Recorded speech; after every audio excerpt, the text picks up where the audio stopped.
But listen to what I'm saying. There is a war to be fought which we can win. Actually, I'm bringing you optimism.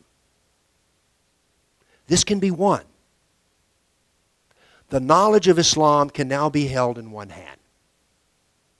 And once you hold this knowledge, the Quran, the Sirah, the Hadith, and I'll describe a little bit more about that in a moment, you can deal easily with all of the near enemy.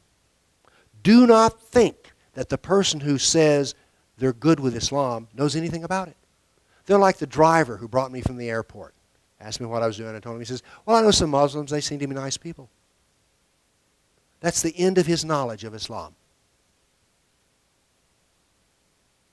Therefore, if you were dealing with that cab driver, you would be able to do so from a position of knowledge.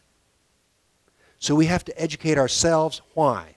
Because our civilization has pushed aside the question of Islam for 1,400 years. This has to do with the history of Islam. When it burst out of Arabia, it destroyed half of Christianity in 10 years.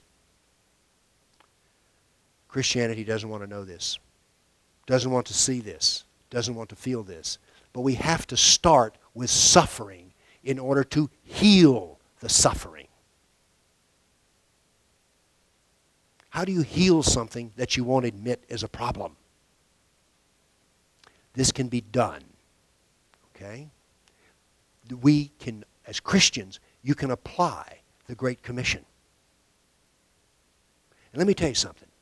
Standing up and fighting is a lot better than laying down and taking a beating. That's my opinion. So, I call you to war. I call you to the reform of the church, because I say that Islam cannot be reformed, but this will reform the church. It will create a different church. In my opinion, the church has become too highly feminized. You need wisdom, you need compassion. And with both of those, you have a balanced approach to life. If you have only compassion and not wisdom, you get a little soft in the brain.